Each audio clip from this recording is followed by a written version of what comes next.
Today we're going to be looking at a 1991 Honda Accord.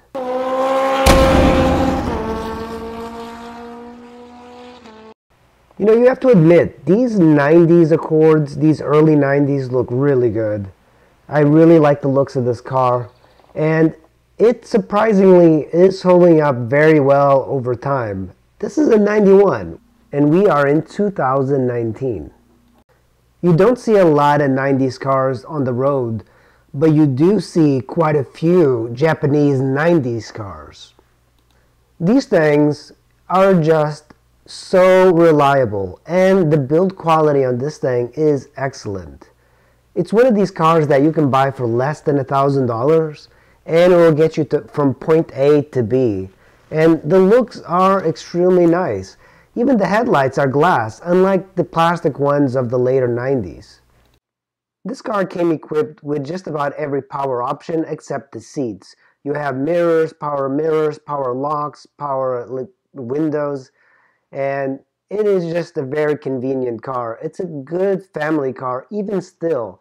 In some of the more poor areas, you'll see a lot of these cars still around. And this one's got 234,000 miles. Of course, things don't work as they used to. This is a car that just you get mainly for the engine, the looks, the transmission. And these vents do tend to break over time, and the AC dials that you move left to right do tend to break as well on this car. And you probably will need a knob eventually. You can see the AC button has been routed to the top. This one has an aftermarket CD player, which is very antique at this point. You got your coin box underneath, and then you have your 12-volt cigarette lighter, and then you have two cup holders, and that's pretty much all you have. Two cup holders in the front. This was in the day when there was less obese people. You have no airbag at all. All you have is a horn. Then you have the dials for the gauges here for the illumination of the gauges. On the left side, you have a button that was installed aftermarket and cruise control, which none of them work. And you also have this little tray, which is your ashtray or coin box, being used for keeping bolts from the car because the dash is kind of loose. This is not real metal, and what happens over time in these cars, this always wears out. All the little metal bits that look metal are actually plastic. But they do feel pretty good to the touch, and they do hold up over time. You have your usual glove box. This car also has a tilt wheel, and that's pretty much it. Underneath the steering wheel, you have a lever, which you just move up and down, and it just moves the wheel slightly up and slightly down. It doesn't telescope to you or inward. This one has a 5-speed transmission, which is what you want. You don't want an automatic. And look at the brake lever. Normally you stop right there, but this one goes all the way up. I don't know if that's the problem of this car, but it's kind of annoying. Let's start this beast. Push the clutch in.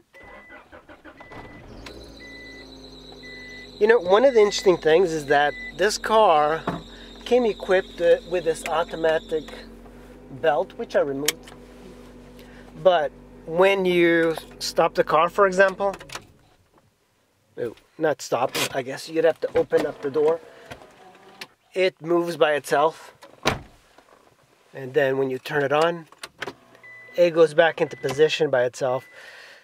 I'm not really sure that's a great idea. I think all of these electronic things over time do break. I think the driver did break. It's being worked on. This is the boot. You can see it's just full of crap. When you have an old car like this, it's going to need some work to keep on the road. But you don't see a lot of 1991 cars anywhere. And this one is fairly well loved. You can see right here, the passenger seats are very comfortable. Cloth is still in great shape. This is, if you had a leather Honda Accord, all the leather would be ripped up by now. Well guys, that's my little review of this 91 Accord that I've had for quite some time. It's an excellent car and it makes a very reliable car. So if you need an A to B car and you don't want to spend too much money, an Accord like this might do the trick. Alright, thanks for watching guys. I'll see you in the next video.